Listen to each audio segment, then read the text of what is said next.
오늘 말씀의 제목은 오라 우리가 나라를 새롭게 하자라는 제목으로 말씀을 나누겠습니다. 우리는 이스라엘 가운데 하나님의 왕 되심을 우리는 쭉 보았습니다. 그런데도 이스라엘은 하나님을 왕으로 여기지 않고 인간 왕을 요구했어요. 이것은 하나님을 버리는 행동이고 하나님을 향한 아주 불손한 태도입니다. 그러함에도 하나님께서는 이스라엘의 거짓된 요구를 들어주셨어요. 그냥 들어주신 것이 아니라 이들에게 참된 왕이 있게 하시기 위하여서 그들을 교훈하시면서 사무엘을 통하여서 그들에게 회개를 촉구하시고 미스바에서 그들을 새롭게 함으로 말미암아서 또한 어리석은 인간 왕 사울을 세워가기 위한 어떤 과정을 두면서 하나님께서 왕으로 세우셨습니다. 그러면 이제 이스라엘이 하나님께서 주신 왕을 통하여서 자신의 본분대로 살아야 되는 것이 정상적인 왕을 하나님께 응답받은 자들의 삶이어야 됩니다. 그런데 과연 그럴까라는 것이죠. 과연 정말 그러했는가라는 거죠. 10장 우리가 지난주에 봤던 10장 마지막에 뭐라고 합니까? 어떤 불량배는 이르되 이 사람이 어떻게 우리를 구원하겠느냐라고 이야기를 합니다. 하나님께서 분명하게 이스라엘의 요구대로 인간 왕을 세우시고 어떤 절차를 거쳐서 인간 왕이 왕다운 면모를 갖추게 하고 또 이스라엘 백성들이 하나님께 참된 왕을 대하는 태도들을 알지 못하기 때문에 사무엘을 통하여서 미스바에서 회개 운동을 시키게 하고 그 과정을 거쳐서 하나님께서는 제비를 뽑아서 누구도 부인할 수 없도록 사울 왕을 세우셨습니다. 그런데 이들 중에 합하여서 하나님의 세우신 왕을 인정함이 없다라는 거예요. 그래서 과연 저 사람이 우리를 구원하겠느냐라는 의문을 갖고 10장이 끝났습니다. 그리고 그것에 대한 대답이 11장의 말씀이에요. 오늘 우리가 읽었던 짧은 말씀이긴 하지만 그 속에 이스라엘의 태도들이 나타납니다. 정말로 하나님께 왕을 원했고 왕을 주신 대로 그 왕을 합당하게 잘 활용하면서 하나님을 의지하면서 서는 것이 이스라엘의 언약 백성들의 태도인가라는 것이죠. 그런데 안타깝게도 그렇지 않다라는 거죠. 오늘의 11장을 읽어가면서 우리가 주로 봐야 될 것이 구원에 대한 문제예요. 3번이나 구원에 대한 언급들이 나옵니다. 그래서 과연 하나님께서 구원하신 것 앞에서 이들이 진짜로 하나님의 구원을 바라보고 지금 살아가고 있는 것인가라는 거죠. 이것은 우리도 별반 다르지 않습니다. 우리도 하나님께서 우리를 언약 백성으로 불러놓으셔서 우리를 통하여서 세상 속에서 하나님이 왕 되심을 드러내라고 우리를 하나님 나라의 자녀로서 하나님 나라의 일꾼으로서 우리를 부르셨습니다. 그러나 조국교회 대부분의 성도들의 생각과 마음에는 하나님이 부르신 목적에는 별로 관심이 없어요. 대부분 다 어떤 거에 관심이 있냐면 우리 일상생활하는 우리 육신의 삶을 갖고 살아가는 이 땅의 문제에 대부분의 사람들이 고심하고 근심하고 그것들로 인하여서 울고 웃고 슬퍼하고 괴로워하는 것, 성도들의 주된 관심이 다 거기에 있는 거죠, 사실은. 그래서 오늘 본문에 나타나는 이스라엘의 태도는 사실은 우리와 아주 똑같습니다. 그래서 말씀을 읽어보면은 정말 이것이 온전한 이스라엘 언약 백성인가 라는 싶은 마음이 들어요. 오늘 우리가 말씀을 통해서 보아야 될 것이 무엇이겠습니까? 우리 자신을 봐야 돼요. 과연 하나님께서 우리를 부르신 대로 우리를 구원하신 그 목적대로 우리가 오늘을 살아가고 있는가라는 것이죠. 그렇지 않고 여전히 하나님의 부르심은 부르심이고 나는 나대로 내 인생을 살아가는데 나의 괴로움의 문제를 붙들고 살아가고 있다라면 우리는 언약 백성이 아니에요. 하나님 부르신 것에 대해서 계속 부정하는 자들이죠. 하나님이 부르신 것을 무시하는 것, 하찮은 것으로 여기는 자로 서 있다라는 것입니다. 오늘 본문에 보면 그게 너무나 명확하게 드러나 버려요. 보실까요? 1절부터 보십시다.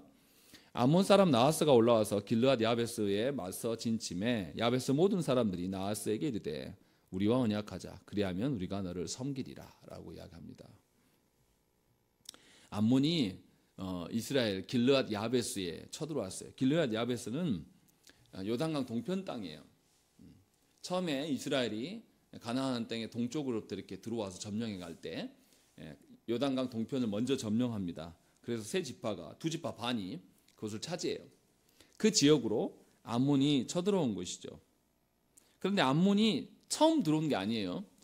사사기 11장의 말씀을 보면 입다 시대에 암몬이 이스라엘을 넘어와서 계속 힘들게 한 사건들이 나타납니다. 사실은 이스라엘이 어떤 사람들입니까? 이스라엘은 하나님께서 애굽에서 건지셔서 이스라엘을 그냥 구원하신 것으로 끝난 게 아니라 그 이스라엘을 통하여서 약속의 땅을 주시고 그 땅에 가서 하나님 나라를 세우라고 하나님께서 사명을 주신 자들이에요. 그리고 그 가나안 땅에 살고 있는 이방 민족들, 이 7지파들을 물리쳐서 그곳에서 내쫓으라고 하나님께서 명령하신 자들이에요. 그러면 이스라엘이 하나님의 약속을 믿고 있었다면 그 땅에 들어가서 눌릴 이유가 하나도 없어요. 당연하게 그 땅을 그냥 들어가야 됩니다. 그런데 아직도 이 땅을 수복하지 못하였다는 증거고, 또 그 땅에서 뭐하고 있냐면 오히려 이들이 눌리고 있어요. 역으로 뭔가 바뀌어 있다는 것입니다. 더군다나 그들을 누른 사람들이 누굽니까? 암몬 사람들이에요. 암몬은 누구의 소생입니까? 아브라함의 조카 롯의 후손이에요. 어떻게 해서 이들이 생겨났습니까? 모압과 암몬은 롯의 후손인데, 롯이 아브라함과 그 땅을 정할 때 어떻게 합니까? 물이 많고 애국처럼 화려해 보이는 그 땅을 롯이 선택을 합니다. 그 땅이 뭐냐면 소돔과 고모라 땅이에요. 그리고 그 땅으로 들어가서 소돔과 고모라의 그 음란한 삶에 함께 취해 살아갑니다. 그런데 하나님께서 소돔과 고모라를 멸망시키겠다고 말씀하시죠. 그래서 그때 롯의 일가가 하나님의 은혜로 말미암아서 거기서 구원을 받아요. 그런데 나오다가 어떻게 됩니까? 롯의 아내는 어떻게 돼요? 하나님의 구원을 믿지 못하고 다시 소돔과 고모라 성을 바라보면서 그 땅을 그리워해요. 그래서 소금 기둥에 대해서 죽습니다. 그래서 이들이 산으로 도망해요. 그리고 그것에서 이제 후손이 없으니까 어떻게 하죠? 두 딸이 아버지를 포도주를 먹여서 술 취하게 한 다음에 아버지와 동침하여서 난 족속들이 누구냐면 모압과 암몬입니다. 이쯤 되면 이스라엘 백성들은 암몬 족속을 바라보면서 뭘 알아야 됩니까? 하나님의 약속의 땅을 벗어나서 우리의 혈족이었으나 하나님의 약속의 땅을 저버리고 세상의 화려함을 간 자들의 말로가 무엇인가를 암몬 족속과 모압을 보면 늘 우리는 떠올려야 돼요. 이스라엘 백성들. 당연한 것이죠. 그런데 그럴 생각이 전혀 없어요. 이스라엘 백성들이. 그래서 어떠냐면 암몬 사람이 이 야베스에 와서 진치니까 바로 뭐라 그러냐면 이스라엘이 나아가서 우리와 언약하자라는 거죠. 이스라엘은 누구랑 언약한 사람들입니까? 하나님과 이미 언약한 사람들이에요. 그런데 하나님의 언약이 그들의 중심에 있다는 거예요? 없다는 거예요? 전혀 없는 겁니다. 그리고 힘세 보이는 자들에게 언약하자 그러고 스스로 그들의 노예가 되겠다라고 말해요. 우리가 네 발밑으로 들어가서 너를 섬길 것이다. 그러나 하나님은 이미 이스라엘 백성들에게 언약을 맺으시고 이스라엘이 섬겨야 될 분은 하나님이에요. 그런데 이스라엘 사람들이 이 길르앗 야베스 사람들이 그럴 생각에 추호도 없는 겁니다. 그냥 보여지는 힘셈이 훨씬 더 중요한 거예요. 그런데 이들의 요청에 암몬이 어떻게 합니까? 2절 말씀을 읽겠습니다. 시작.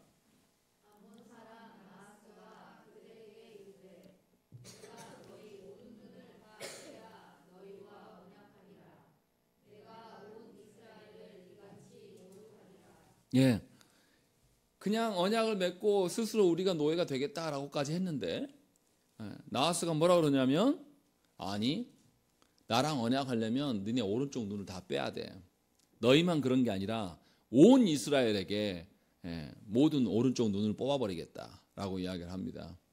이 의미가 뭐냐면 고대에서의 그 싸움에 나갈 때에 대부분 다 왼손에는 방패를 이렇게 쥐어요. 방패를 쥐고 나가면 어떻겠습니까? 방패를 들고 공격을 창이 있어요. 그러면 방패가 이렇게 요만큼 오겠죠. 그러면 왼쪽 눈이 가려지지 않겠습니까? 그러면 무슨 눈이 보여요? 오른 눈이 있어야지만 전쟁에 나갈 수 있습니다. 그래서 방패에 가리면서 이 눈을 보고 공격할 때를 공격하고. 근데 오른 눈을 다 뽑아버리겠다는 건 뭐죠? 더 이상 정복 전쟁 너희 못해라는 거죠.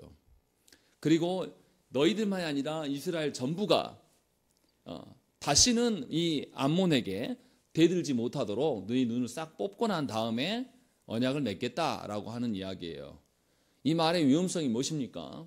지금 당장 겁박당하는 것이 문제가 아니에요. 뭐가 위기에 빠졌습니까?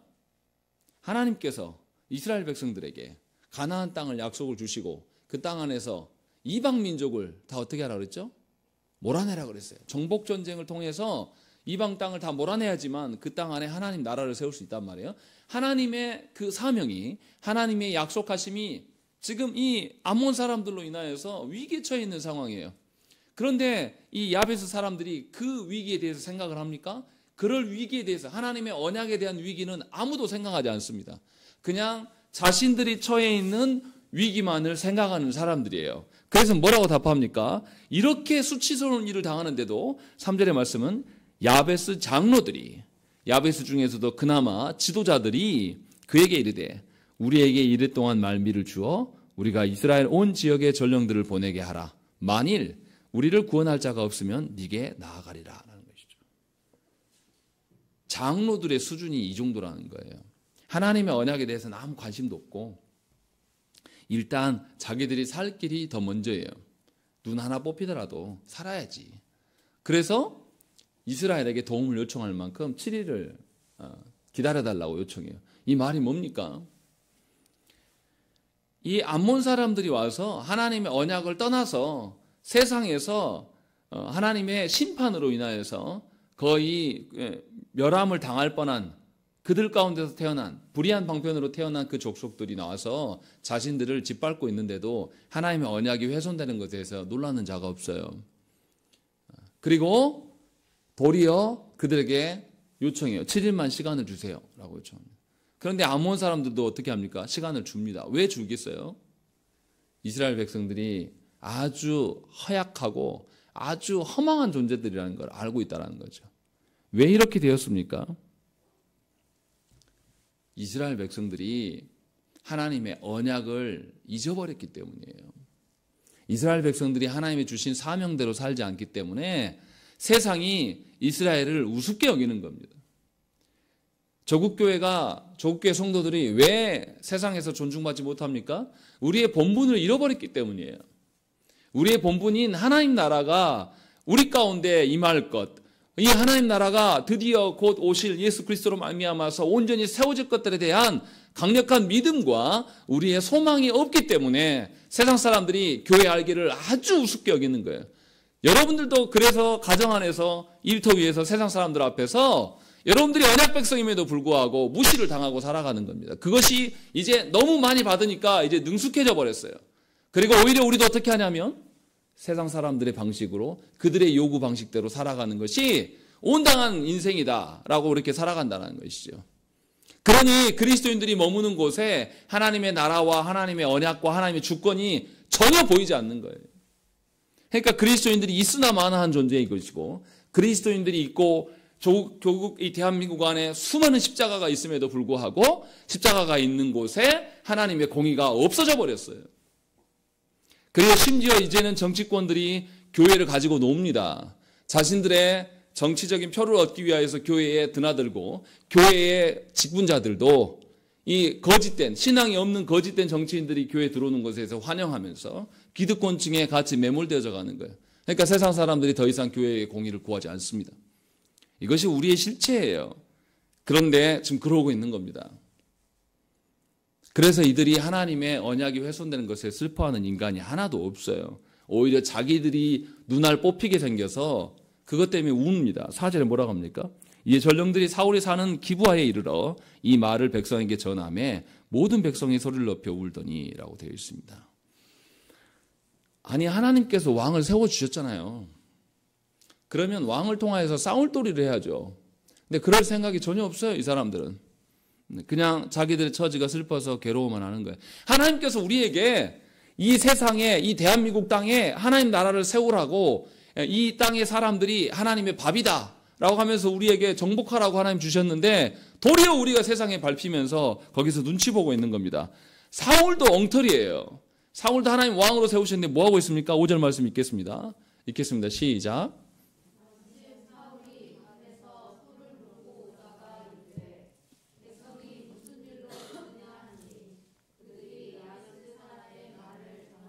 사울이 뭐 하고 있습니까?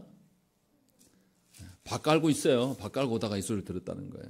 하나님이 사울이 이스라엘의 구원자됨을 몇 번이고 하나님 확인시키십니다. 우리가 9장과 10장에서 보지 않았습니까? 하나님께서 이스라엘의 왕이 구원자임을 몇 번이나 강조하셨음을 우리는 보았어요. 그런데 사울이 이걸 알아차립니까? 아니, 전혀 못 알아차려요. 뭐 하냐면 그냥 농사 짓고 있어요. 그리고 자신을 향하여서 불량배들이 저가 우리를 구원하겠냐? 이렇게 비난할 때도 사울이 어떻게 합니까? 10장 27절 말씀 보세요. 그는 잠잠하였더라. 말 못해요. 가만히 있는 겁니다. 하나님께서 자신을 왕으로 세우셨음에 대한 의미를 전혀 알지 못하는 거예요. 그러니까 이스라엘이 원해서 그들이 바라던 대로 이방 나라의 왕처럼 왕을 세워달라고 해서 하나님께서는 그것이 아니고 언약 백성의 왕은 다른 존재이고 너희들이 왕을 세우려면 이 왕은 하나님의 다스림을 대언하는 자이기 때문에 너희들이 회개가 필요하다 라면서 미스바에 모여서 함께 금식하면서 회개의 그 과정까지 하나님 다 베푸셨어요. 그렇게 불의하게 요구했음에도 하나님 다 응해 주셨는데 그들은 하나님께서 왕으로 세워주신 것을 활용할 줄 모르는 자들이에요. 왜 그렇습니까? 하나님이 주신 사명을 자기의 가슴팍에 새기지 않아요. 그냥 이 땅에서 아무 문제 없이 무탈하게 살아가는 것이 그들의 목적이에요. 그러니 하나님이 왕을 주셔도 왕이 왕 같지가 않은 것입니다. 이것이 이스라엘에 처해 있는 환경이에요. 이게 얼마나 흉한 일입니까? 하나님의 이름이 더럽히고 있고 심지어 하나님의 언약을 이미 떠나버린 롯의 후손들이 와가지고 니네들 오른 눈 다 뽑아버리겠어. 이 말을 하고 있는데도 두려워하고 있어요. 왜냐하면 자기 본분이 무엇인지 모르는 자들의 특징이에요. 하나님께서 여러분들을 하나님의 나라를 세우는 일꾼으로 여러분들을 부르셨는데 여러분들의 본분을 모르고 있으면 여러분도 세상 속에서 똑같이 그렇게 살아가는 거예요. 세상의 시선으로 나를 봐요. 세상의 배움이라든지 세상의 권세라든지 돈이라든지 세상에서 어떤 나의 지위라든지 이런 걸 근거로 나를 보기 때문에 나에게 아무런 소망이 없어요. 그냥 세상에서는 여전히 힘없는 비리비리한 그런 사람인 것뿐이에요. 그러니 늘 그런 세계만 머물러 있는 것이 어떻게 하면 나는 그랬는데 어떻게 하면 내 자녀들은 달라질까? 그 고민들만 하고 있는 겁니다. 그리고 내 자녀가 세상 속에서 지위를 얻지 못하는 것 때문에 슬퍼만 하고 있는 거예요. 하나님의 언약 백성의 능력이나 하나님의 권능은 우리 안에 없는 거죠. 이것이 지금 이스라엘이 처해 있는 환경이에요. 하나님의 언약을 던져버린 지가 오래됐기 때문에 그런 것이죠. 저와 여러분은 그렇지 않습니까? 제가 오늘 말씀을 읽으면서 작년 말부터 늘 고민했던 것은 이제 올해는 뭔가 교회에 변화를 줘야 되겠다. 이대로는 도저히 안 되겠다. 이런 생각으로 늘 고심하다가 오늘 말씀을 보았는데 꼭 우리 교회 모습이에요. 우리는 하나님이 주신 처음 하나님께서 이곳에 교회를 세우셨을 때에 그 본분이나 그 소망이 우리에게는 없구나. 그냥 근근히 한 해 한 해 살아 버티는 것, 이것이 교회의 목적인가? 그렇다면 우리가 교회로 있을 필요가 없다 라는 생각을 갖게 되는 것이죠. 이처럼 하나님의 사명을 잊어버린 자는 절대로 회복되지 않습니다. 하나님의 사명을 던져버린 사람은 하나님 앞에서 하나님 나라의 백성다운 면모를 갖출 길이 없어요. 그런데도 다행인 것은 뭐냐면 오늘 본문에 하나님이 이렇게 불순종하면서 하나님의 주신 본분을 차버리는 자들에게 하나님이 여전히 언약을 포기하지 않고 계신다라는 것이죠. 6절 말씀 보세요. 사울이 이 말을 들을 때에 하나님의 영에게 크게 감동되며 그의 노가 크게 일어나라고 되어 있습니다. 지금 사울을 봐야 됩니까? 하나님을 봐야 됩니까? 하나님이에요. 하나님의 영에게 크게 감동되었고 사울은 그저 도구일 뿐이에요. 사울이 하나님의 사명을 알고 사명을 붙들고 있었던 왕의 면모를 갖추지 않았어요. 그냥 하나님께서 없음에도 불구하고 하나님의 영이 크게 감동되게 하셔서 하나님의 진노가 그에게 일어났다. 이 하나님의 진노는 어떤 진노일까요? 하나님이 이스라엘에게 언약 백성으로서의 새 본분과 새 역할을 주셨는데 그것을 이스라엘 백성들이 잃어버렸어요. 심지어 이 가나안 땅에 있는 이방 나라들을 하나님께서 다 정복해서 물리치라고 하셨는데 그 기백조차도 없어요, 이스라엘에게. 오히려 이 거짓된 자들의 발밑에 들어가서 우리랑 새로 언약하자. 우리가 노예가 될게. 스스로 그 발밑으로 기어 들어가는 이스라엘의 모습. 또 그들이 이스라엘을 조롱하면서 니네 오른 눈 다 뽑아버릴 거야. 그러면 놀래야죠. 하나님의 정복 전쟁이 이 하찮은 것들로 인하여서 여기서 멈춰져 버릴 수밖에 없지 않나. 이런 두려움을 가져야 하는데 그런 생각이 전혀 없는 그 이스라엘 향하여서 하나님이 진노하시는 거예요. 그리고 하나님께서 보이십니다. 7절 말씀 보세요. 한결이의 소를 잡아 각을 뜨고 전령들의 손으로 그것을 이스라엘 모든 지역에 두루 보내어 이르되 누구든지 나와서 사울과 사무엘을 따르지 아니하면 그의 소들도 이와 같이 하리라 하였더니 라고 되어 있습니다.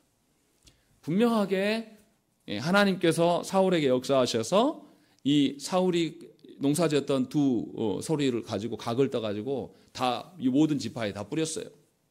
지금 당장 너희들 결집하지 않으면 너희들 소를 너희 재물을 다 이렇게 만들어버릴 거야 라고 말씀했다라는 거죠. 근데 중요한 건 그 다음이에요. 그 다음에 뭐라고 되어 있습니까? 읽겠습니다. 시작. 읽겠습니다. 여호와의 두려움이 7절 시작.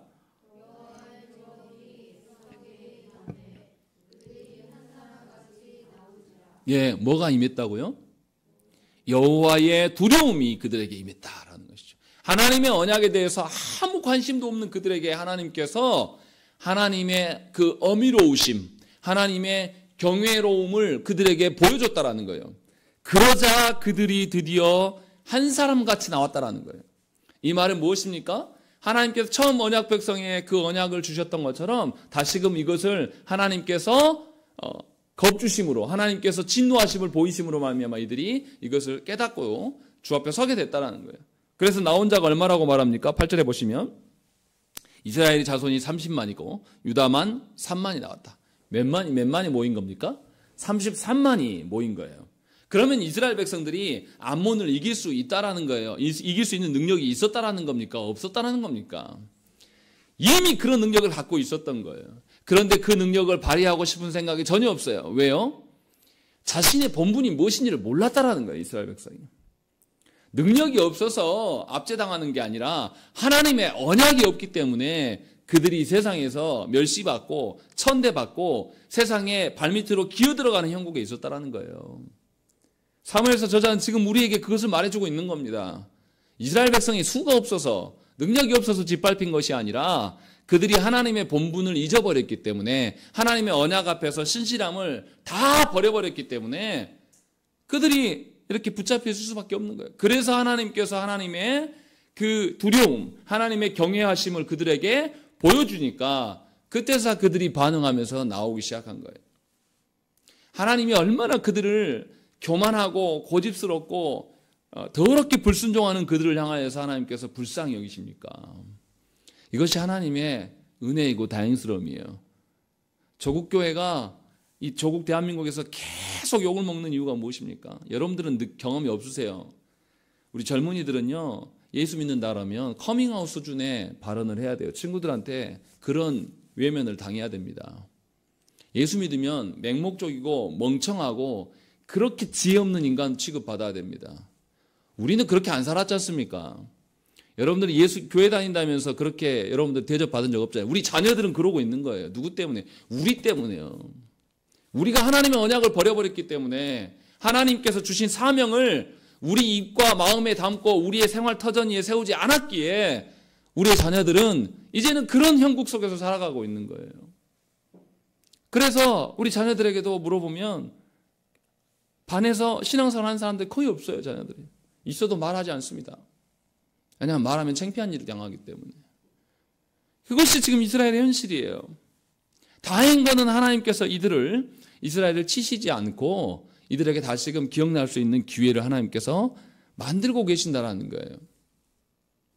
그래서 이스라엘에게 어떤 일이 일어납니까? 9절에 무리가 와 있는 전령들에게 이르되 너희는 길르앗 야베스 사람에게 이같이 이르기를 내일 해가 더울 때에 너희가 구원을 받으리라. 이렇게 이야기하는 것입니다. 앞에서 이스라엘이 뭐라고 말했습니까? 이스라엘 중에 구원할 자가 있는지 없는지 알아보겠다라고 이야기했어요. 구원할 자가 있다는 겁니까? 없다는 겁니까? 하나님께서는 분명히 그들이 요구대로 왕을 주셨는데 그들은 그 왕을 구원할 자로 여겼다는 소리예요? 안 여겼다는 소리예요?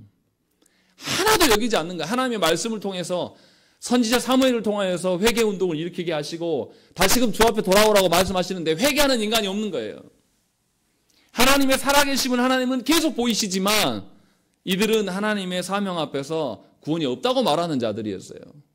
그런데 이제 어째서 구원을 이제 말하기 시작합니까? 사람 모이니까 33만이 모이니까 이들의 태도가 달라지는 거예요. 하나님을 믿는 겁니까? 여전히 힘을 믿는 겁니까? 그냥 힘만 쳐다보고 있는 거예요. 예수 믿으면서요, 여러분들의 삶이 좋아지고 환경이 좋아져서 기운 차린다라면 여러분들 가짜라니까요. 하나님을 믿는 게 아니에요.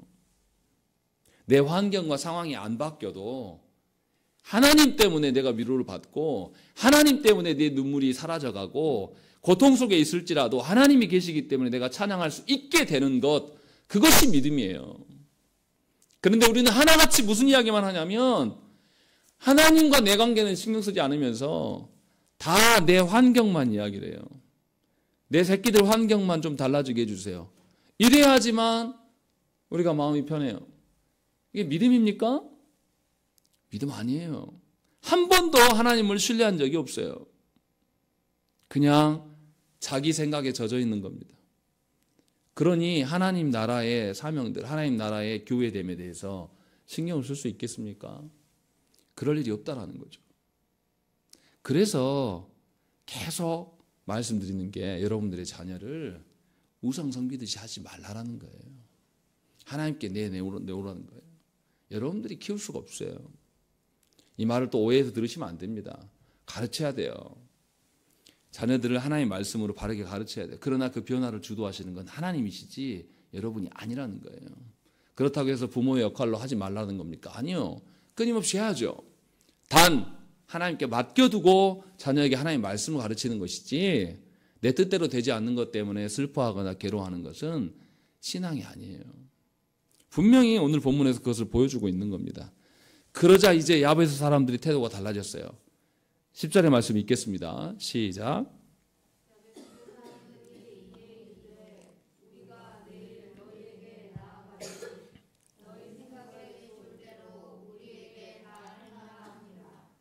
야베스 사람들이 이제사 이스라엘 백성들이 33만의 군사가 모인 것을 보고 나서 우리 성경에는 야베스 사람들이 이에 이르되 이렇게만 번역이 되어 있는데 암몬 사람들에게 이르되 이 뜻이에요. 야베스 사람들이 7일을 기다려달라고 그랬죠. 그러고 나서 우리가 내일 너희에게 나아가리니 너희 생각에 좋을 대로 우리에게 다 행하라. 이게 뭐 하는 겁니까? 암몬 사람들을 속이는 거예요. 우리 눈을 뽑은다 그랬잖아. 내일 나갈 테니까 우리 눈 다 뽑아. 오늘은 편안히쉬어. 우리 졌어. 이렇게 하는 거예요. 왜냐하면 내일 하나님께서 이스라엘의 군대를 일으키셔서 어떻게 하신다 했죠? 내일 더울 때 정오 무렵에 어떻게 하신다고요? 너희에게 구원이 있게 될 것이다 말씀하셨기에 이제서 그들이 나아가서 교란 작전을 펴는 거예요. 그리고 11절에 있는 것처럼 새벽에 적진 한가운데로 들어가서 날이 더울 때까지 암몬 사람들을 치매 남은 자가 다 흩어져서 한 사람도 둘이 함께 있는 경우가 없다라는 것이죠. 다 뿔뿔이 흩어졌다는 거죠. 그렇게 대승을 거둡니다. 그러면 이제 이야기가 끝나는 것이냐? 그렇지 않아요. 이스라엘의 목적은 전쟁에서 승리하는 것이 그들의 목적이겠죠.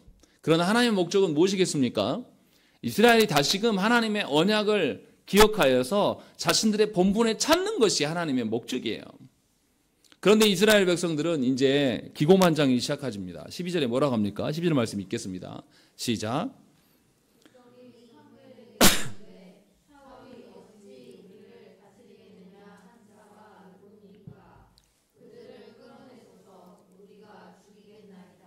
예. 이제 이스라엘이 이제서 뭐라고 합니까? 10장 마지막에서는 불량배들이 저 사람이 우리를 어떻게 구원하겠냐라고 했을 때는 아무도 말하지 않았어요. 그런데 이제서 전쟁이 이기고 나니까 뭔가 사울의 그 호령으로 인하여서 자신들이 뭔가 이긴 것 같으니까 이제 와서 뭐 하죠? 왕을 옹립하려고. 문제 해결이 거기에 있지 않아요. 사울이 왕 되는 것이 문제 해결이 아니라 누가 왕이에요? 하나님이 왕이시고 그 하나님께서 우리를 하나님 나라의 언약 백성으로 세우신 그것을 회복하는 것이 문제 해결인데 이스라엘 생각은 그게 없어요. 아직도. 하나님 언약 따위는 별로 관심이 없어요. 뭐냐면 사울이 어찌 우리를 다스리겠느냐 한 자가 누굽니까? 그 사람 우리가 죽여버리겠습니다 라고 이야기를 하고 있는 거예요. 그때 사울이 방향성을 좀 알려줘요. 13절에 뭐라고 합니까? 읽겠습니다. 시작.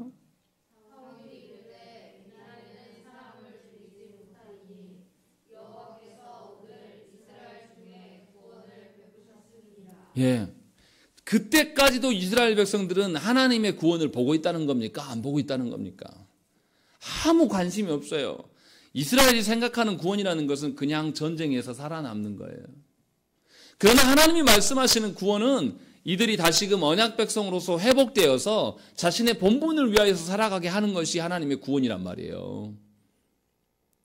전혀 다른 이야기를 하고 있는 거예요. 그래서 이스라엘은 전쟁에서 이기니까 사울한테 잘 보이려고 헛소리들을 하고 있어요. 그때 사울이 뭐라고 합니까?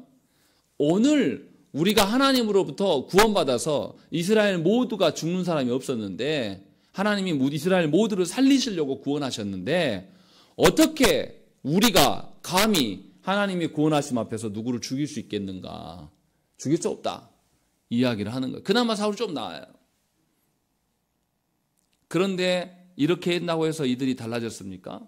안 달라졌어요. 아직도 그 구원이 하나님의 구원이 일어났음에도 불구하고 이들이 하나님의 크고 높으심 앞에서 하나님이 주신 본분대로 자기 자신을 볼 줄 몰라요. 그냥 전쟁에서 우리가 이겼네. 이것에 빠져 있는 겁니다.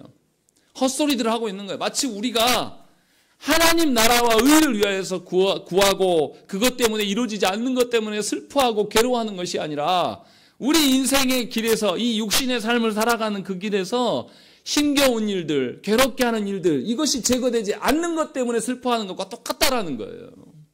하나님의 이름이 먹칠당하고 하나님이 교회가 교회답지 못하고 부패하고 불의함이 가득하고 지천의 교회가 널려 있는데 그 교회 안에서 하나님 나라의 흔적을 전혀 찾아보지 못하는 이 일 때문에 우리가 슬퍼하는 것이 아니라 그냥 이 세상 속에서 내가 무시당하고 가정 안에서 내가 무시당하고 내 뜻대로 내 자녀가 되지 않는 것 때문에 슬퍼하는 것.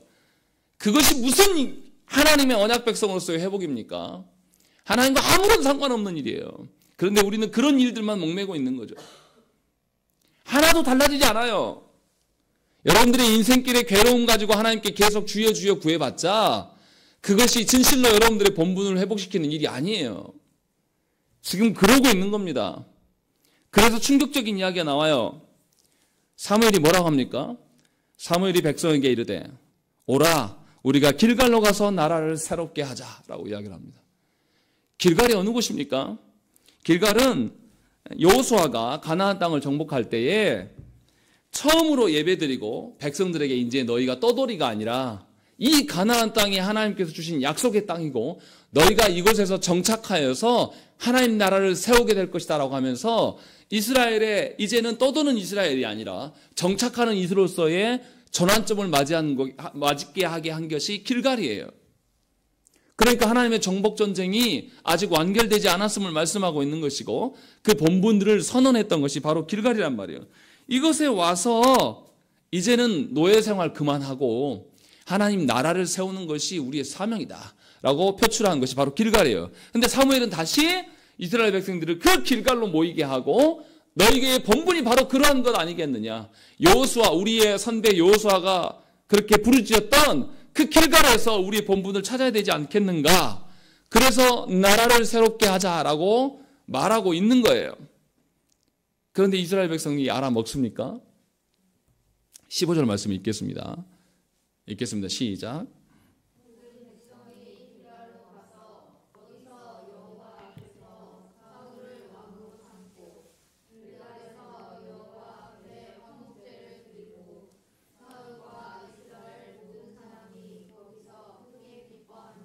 예. 이들이 길갈로 가기는 가요. 그리고 하나님께 제사도 드립니다. 사울을 왕으로 삼기도 해요. 그런데 그들의 본분이 무엇인지를 선언하지는 않습니다. 그래서 거기서 사울과 이스라엘 모든 사람이 크게 기뻐했다라고 이야기합니다. 그런데 기뻐하지 않은 사람이 있어요. 누굽니까? 사무엘은 기뻐하지 않습니다. 사무엘은 애통해요. 그래서 우리가 다음 주에 읽을 12장에서 사무엘이 마지막 설교를 해요. 이스라엘 너희가 어떻게 지금 와 있는지, 어떻게 해서 왕을 세우게 되었고 왕은 어떻게 세워져야 될 것인지를 사무엘은 다시 말해요. 이스라엘 전체가, 사울을 포함하여서 이스라엘이 하나님의 마음을 알고 있습니까? 하나도 몰라요. 이 자식들은 그냥 자기가 전쟁에서 이긴 것밖에 모르는 겁니다. 안타깝게도 사울은 앞으로 이 이후의 사건 이후로 길갈에서 2번이나 하나님께 버림받아요. 하나님 돌아오라고 명령하지만 돌이키지 않습니다. 사울이 이때부터 40년간 이스라엘을 통치하는데 나머지 전쟁에서 이제 하나님의 영광을 위해서 전쟁에 뛰어들지 않아요. 여기에서 자신의 본분이 무엇인지를 바로 알고 여기서 회개하고 사무엘의 말을 자기 마음판에 새겼다라면 변질되지 않았을 거예요. 그런데 사울은 여기서만 조금 의로운 일, 하나님께서 오늘 구원하셨는데 어떻게 우리가 죽일 수 있느냐, 이 바른 말을 여기서 한번 하고 이제는 안 해요. 그 다음부터는 뭐 합니까? 하나님 주신 왕의 권세를 가지고 자기 이름 높이는 데만 일을 쓴단 말이에요. 그런데 누가 걸리적거려요? 다윗이 걸리적거리니까 평생에 하나님 주신 왕권을 가지고 그 다윗 한 사람 잡아 죽이려고 애를 쓰다가 그냥 골로 가는 인생이 되는 거예요. 왕이 되었으나 왕이 아닙니다. 여러분들, 하나님께서 여러분들을 구원하셔서 언약 백성으로 부르셨으나 언약 백성이 아니라는 것에 대해서 크게 마음 아파해야 돼요. 평생에 내가 교회 안에 있었고 하나님께서 늘 교회 안에 두셨는데 교회답지 못하는 것에 대해서 슬퍼하는 것이 아니라 나의 억울함과 나가 세워지지 않은 것, 내 새끼들이 어떻게 되지 않은 것 때문에 슬퍼한다라면 여러분들은 전부 다 가짜예요. 수십 년간 교회 안에 있었던 것이 오히려 하나님의 심판의 대상밖에 되지 않는다라는 거예요. 그것 때문에 우리가 마음 아파하고 슬퍼해야 되는 거예요. 우리 시대의 교회를 보십시오. 어디가 교회답습니까? 우리 시대의 조국교회 안에 있는 이 조국교회 성도들이 어디가 성도 같고 하나님 나라 백성다워요. 우리 또한 그러한 자들입니다. 그런데 우리는 그것에 대해 전혀 놀라지 않아요. 회개하지 않습니다. 슬퍼하지 않아요. 직분자들과 교회가 이렇게 타락하고 이렇게 말도 안 되는 일들이 계속 벌어지고 있고 이 나라에서 하나님의 공의 따위는 찾아볼 수가 없는데도 우리는 놀라지 않습니다. 여전히 내 일만 이야기를 하는 거예요. 여전히 내 인생을 살아가면서 어려운 일이 없어지는 것이 내 목적이고 그것이 우상숭배가 되는 겁니다. 달라지지 않았어요. 내가 간신히 예배 몇 번 드리는 거 이것 때문에 빌빌거리고 있으면 우리는 아주 멀은 겁니다. 본문에서 지금 그 이야기를 하고 있는 거예요. 사무엘의 심정이 얼마나 썩어 들어가겠습니까? 평생에 하나님께서 자신은 어렸을 때부터 하나님께 바쳐져서 평생의 주의 일을 해왔는데 결과가 없어요. 이 썩어빠진 이스라엘을 바라보면서 사무엘의 타는 심정으로 사무엘이 12장에서 설교를 할 겁니다. 우리가 우리 자신을 돌아봐야 돼요. 하나님께서 저와 여러분들에게 그냥 구원하신 것이 아니라 와라, 우리가 나라를 새롭게 하자라고 하나님께서 그렇게 우리를 부르신 거예요. 그런데 과연 우리가 조국교회의 대표로서 이 나라를 염려하고 이 나라가 복음화되기 위해서 우리가 힘씁니까? 그런 원대한 꿈들이 여러분들에게 있어요? 그 일을 가지고 날마다 기도하십니까? 최소한 저 어렸을 때는 교회에서 모일 때마다 나라와 민족을 위해서 기도했어요. 근데 없습니다. 교회 안에 신앙의 어른이 어디 있어요? 교회 안에 참다운 하나님 나라 사명을 놓고 울며 불며 애쓰는 사람이 어디 있습니까? 과연 우리 시대에도 하나님께서 우리를 보면서 오라, 우리가 이 나라를 새롭게 하자라고 하실 수 있을까요? 저는 굉장히 두려워요. 그럴 사람이 없습니다, 하나님. 저마저도 이제는 거의 포기 상태에 있어요. 하나님이 주신 원대한 그 나라에 대한 꿈과 소망이 있는 것이 아니라 하나님 없습니다. 그냥 제 신앙이라도 버텨야 되겠습니다. 이러고 있는 것은 아닌가. 오늘 말씀을 보면서 그 생각을 많이 했습니다. 과연 여러분들은 하나님의 나라 백성입니까? 여러분들은 하나님 나라를 품고 그 나라를 이 땅에 세우려고 주 앞에 선 자들입니까? 하나님께 물으셔야 돼요. 그냥 그렇게 2024년 또 새해가 시작되었는데 우리 가정 안에서 그냥 우리 가정이 별 탈 없이 그냥 살아가고 그냥 넉넉고 그렇게 시간 보내는 것이 우리의 본분입니까? 새끼들이 아무 문제 없이 잘 크고 취업 잘 되고 그러면 다 끝난 건가요? 하나님은 그 목적으로 우리를 부르시지 않았어요. 어쩌면 우리들끼리 모여서 길갈에 우리들끼리 모여서 우리끼리 크게 기뻐하고 있는지도 몰라요. 하나님의 심판은 머지 않습니다. 여러분들의 본분이 무엇인지를 찾기 위해서 하나님께 기도하셔야 됩니다. 다시금 우리의 마음속에 이 하나님 나라의 그 원대한 꿈을 우리 안에서 새기고 우리 자녀들이 주의 나라를 품을고자 하는 그런 원대한 열망들이 생겨나야 돼요. 없는 이 현실 앞에서 우리가 울어야 돼요. 하나님 앞에 구해야 된다는 것입니다. 그래야 해서 진실로 여러분의 가정 안에서 하나님을 찬양하는 소리가 들려야 돼요. 여러분의 일터 위에서 여러분들이 하나님 복음을 증거하는 자가 되어야 된다는 것이죠. 여러분들의 자녀들에게 진실로 하나님이 부르신 목적이 무엇인지를 되새길 수 있도록 돌아볼 수 있도록 기도하셔야 한다는 것이죠. 진실로 바라기는 여전히 하나님께서는 우리를 교회로 불러놓으셨어요. 여러분은 올해 한 해에서 무엇을 위해서 힘쓰십니까? 제가 아무리 호통을 치고 아무리 말을 해도 하나님의 그 언약의 말씀, 하나님 주신 사명을 여러분들이 품지 않으면 다 허망한 소리예요. 의미 없는 말이 되겠죠. 그러나 하나님께서는 여전히 아직도 우리를 교회로 간주하고 계신다는 것이에요. 그 하나님의 부르심 앞에 합당하게 응하시기를 빕니다. 진실로 여러분들이 하나님의 나라를 품을 수 있기를, 그것을 포기하지 않고 다시금 주 앞에 설 수 있기를 간절히 축원합니다. 함께 기도하겠습니다.